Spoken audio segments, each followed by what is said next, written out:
सुप्रभातम। आज हम जनसंख्या से संबंधित एक सिद्धांत है, जनांकीय संक्रमण सिद्धांत।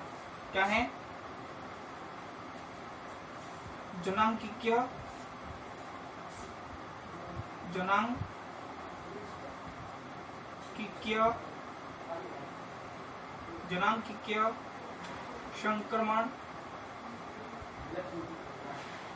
संक्रमण सिद्धांत।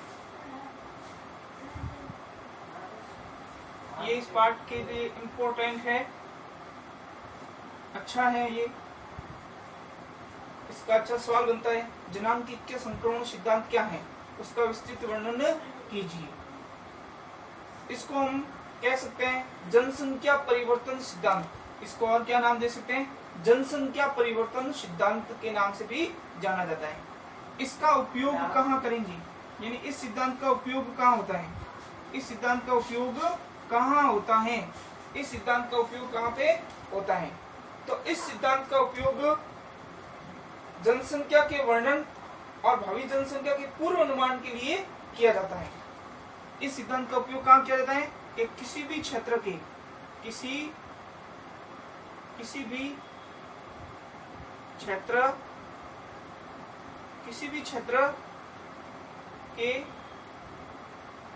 भी क्षेत्र के जनसंख्या का वर्णन करने के लिए, किसी भी क्षेत्र के जनसंख्या का वर्णन व भावी जनसंख्या का अनुमान लगाने के लिए किया जाता है। तो जनांकीय संक्रमण सिद्धांत का उपयोग किसी भी क्षेत्र के जनसंख्या का वर्णन और भावी जनसंख्या का अनुमान लगाने के लिए इसका अध्ययन किया जाता है। अब अगला प्रश्न आता है, जनांकीय संक्रमण सिद्धांत क्या है? मैंने पहले ही बताया, जनांकीय संक्रमण सिद्धांत का अर्थ है जनसंख्या परिवर्तन का सिद्धांत। किस प्रकार से जनसंख्या परिवर्तित हुई, इतने वर्षों से जनसंख्या परिवर्तन किस प्रकार से हुई, इसके बारे में यह सिद्धांत बताता है। तो इसका हम अगर जनांकीय संक्रमण सिद्धांत के बारे में देखते हैं, जनांकीय संक्रमण सिद्धांत क्या है, तो उसके बारे में पढ़ते हैं। तो इसमें क्या है कि जनांकीय संक्रमण सिद्धांत जैसे एक समाज है, प्राचीन काल का समाज है। इस समाज के अंदर जैसे एक समाज प्राचीन काल का समाज है, तो प्राचीन काल का समाज कैसा होगा? अशिक्षित। ये समाज कैसा होगा? ये समाज होगा अशिक्षित। कैसा होगा? अशिक्षित समाज है। और अशिक्षित, अब ग्रामीण समाज है, अशिक्षित भी है, ग्रामीण भी है। क्या है? ग्रामीण, अशिक्षित, ग्रामीण। और ग्रामीण है तो गांव के अंदर क्या खेती मजदूरी करने वाले कृषक हैं, इसलिए खेतीहर समाज कहा जाता है। इसको क्या कहेंगे? खेतीहर समाज। खेतीहर समाज के नाम से जाना जाता है, खेतीहर समाज। तो इस प्रकार का एक समाज है। ये समाज कई वर्षों से उन्नति करता है और उन्नति करके ये समाज अपना उन्नति करने के बाद में उन्नति करके ये समाज कैसा बन जाता है? ये समाज कई वर्षों के बाद में उन्नति करके एक शिक्षित बन जाता है। कैसा बन जाता है? शिक्षित समाज बन जाता है। शिक्षित समाज। और ग्रामीण से क्या बन जाता है? शहरी। क्या बन जाता है? शहरी। और खेतरी से वो उद्योग धंधों में काम करने लग जाते हैं, औद्योगिक शहर बन जाता है। इस प्रकार से ये एक समाज अपनी उन्नति करते हुए इसको बोलते हैं जनांकीय संक्रमण सिद्धांत। जनांकीय संक्रमण सिद्धांत, इसको क्या बोलते हैं? जनांकीय संक्रमण सिद्धांत। तो ये अपनी उन्नति करने के बाद में ये उन्नति करते हैं। उन्नति करते हुए ये समाज एक अशिक्षित ग्रामीण और खेतरी समाज से शिक्षित शहरी और औद्योगिक समाज बन जाता है।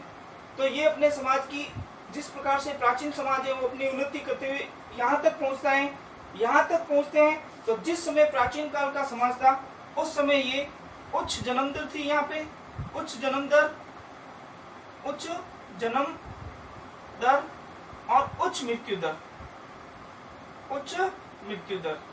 इस समय उच्च जन्म दर और उच्च मृत्यु दर थी। लेकिन जब समाज का विकास हुआ, अशिक्षित ग्रामीण और क्षेत्रीय समाज से विकास होकर के शिक्षित शहरी और औद्योगिक समाज हुआ, तो उस समय ये समाज निम्न जन्म दर और निम्न मृत्यु दर तक पहुंच गया। क्या हो गया? निम्न जन्म दर और निम्न मृत्यु दर, निम्न मृत्यु दर, निम्न मृत्यु दर तक पहुंच गया।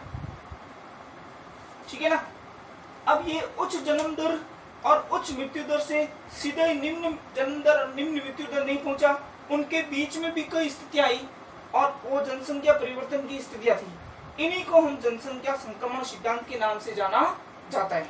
तो जनसंख्या संक्रमण सिद्धांत क्या होता है कि अशिक्षित ग्रामीण खेतरी समाज, खेतीहर समाज जब अपनी उन्नति करते हुए शिक्षित शहरी और औद्योगिक विकास तक पहुंचता है और उच्च जन्म दर से उच्च मृत्यु दर, उच्च जन्म दर और उच्च मृत्यु दर से निम्न जन्म दर और निम्न मृत्यु दर तक वो समाज पहुंचता है, तो वो जनांकीय संक्रमण सिद्धांत के नाम से जाना जाता है।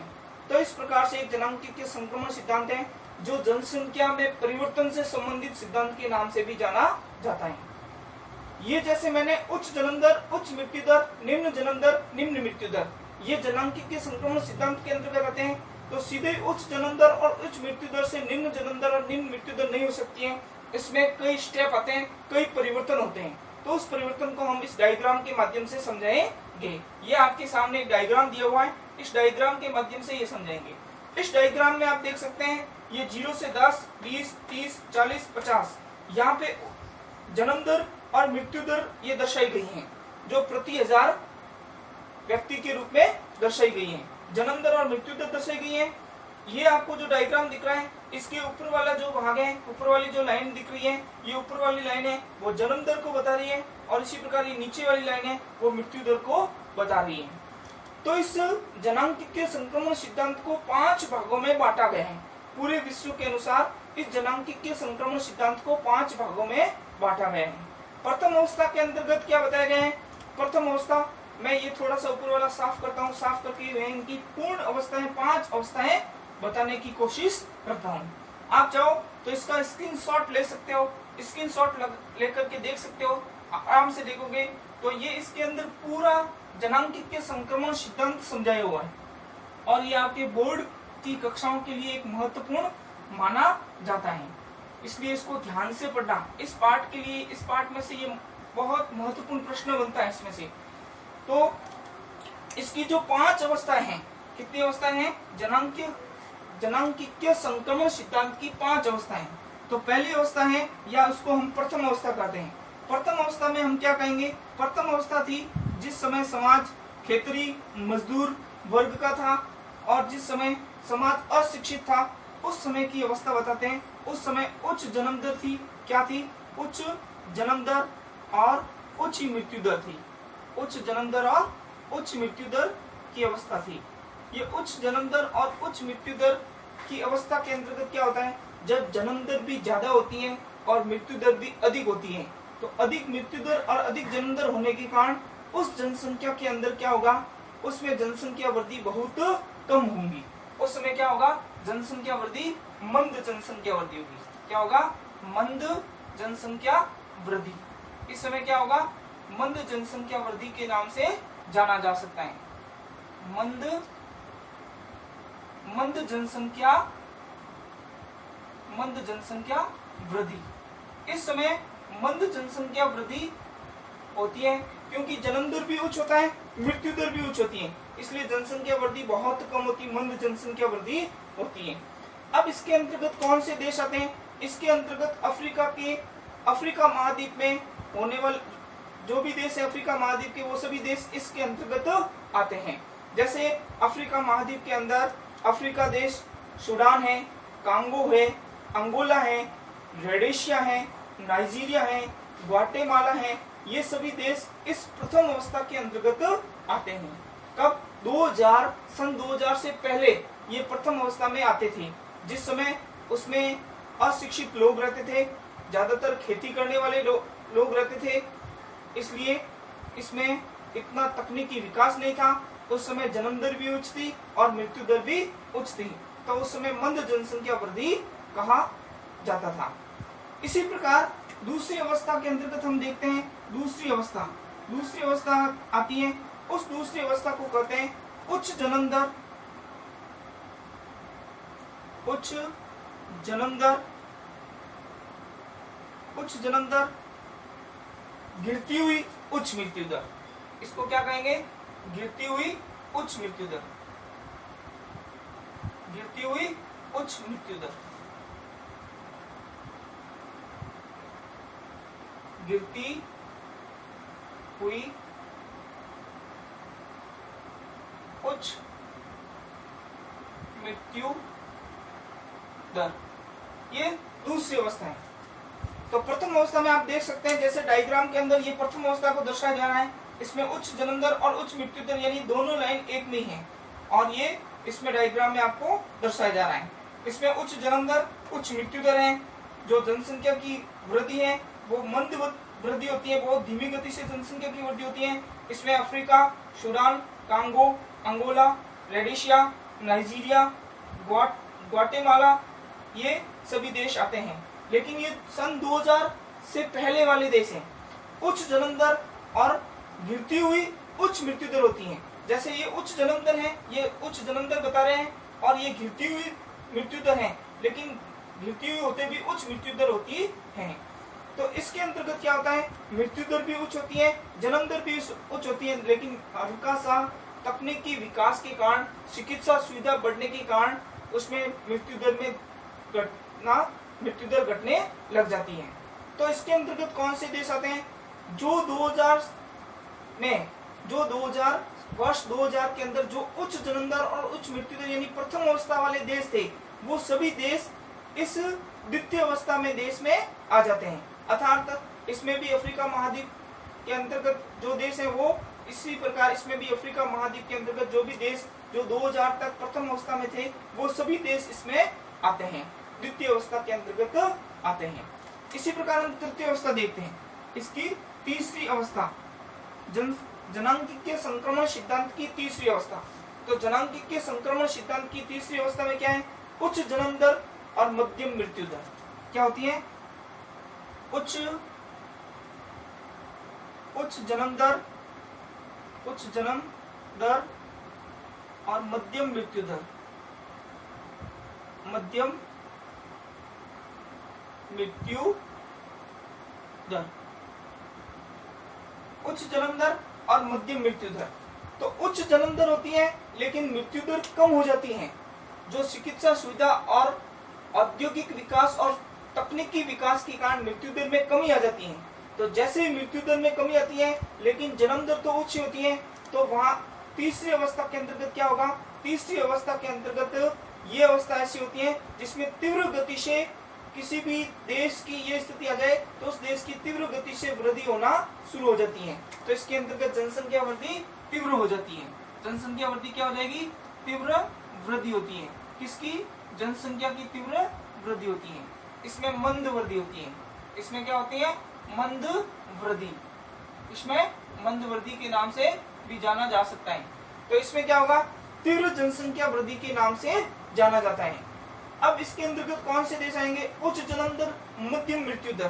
तो ये ज्यादा तर इसमें भारत का जो उत्तरी जितने भी उत्तरी प्रदेश है, भारत के अंदर उत्तरी प्रदेश है, उत्तर भारत के जितने भी राज्य हैं, वो भारत, पाकिस्तान, अफगानिस्तान, नेपाल, ये सभी इस देश के अंतर्गत आते हैं।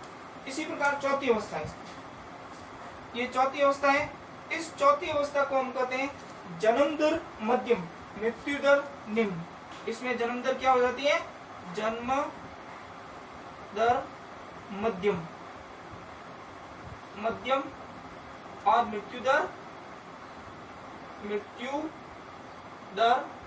निम्न। मृत्यु दर कैसी हो जाती है? निम्न हो जाती है।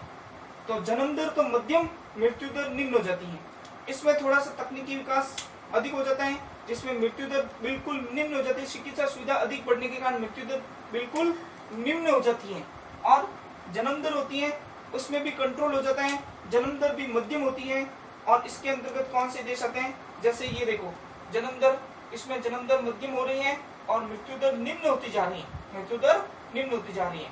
तो इसमें इसके अंतर्गत जो विकसित देश है ना, उस विकसित देशों के अंदर जैसे न्यूजीलैंड आते हैं, ऑस्ट्रेलिया आता है, चिली आते हैं, अर्जेंटीना है, संयुक्त राज्य अमेरिका है, मलेशिया है, थाईलैंड है, चीन है और बांग्लादेश इस श्रेणी के अंतर्गत आते हैं।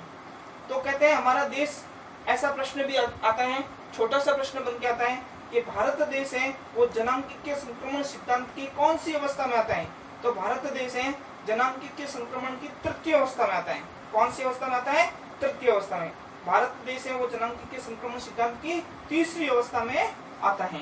तो इस चौथी अवस्था में जो विकसित देश है उसके वो सभी आते हैं। इसी प्रकार इसकी पांचवी अवस्था में क्या होगा, निम्न जन्म दर, अधिक विकसित देश होते हैं, निम्न जन्म दर हो जाती है, जन्म दर बहुत कम हो जाती है और निम्न मृत्यु दर हो जाती है, निम्न मृत्यु दर, निम्न जन्म दर, निम्न मृत्यु दर, ये दोनों अवस्थाएं इसमें आ जाती हैं।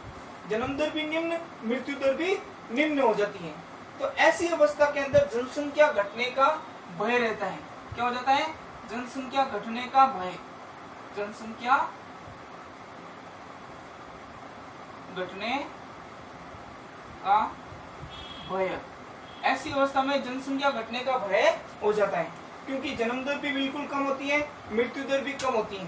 तो जन्म भी नहीं लेंगे और मृत्यु भी नहीं होगी, तो उसमें जनसंख्या कम होने के अधिक चांस होते हैं।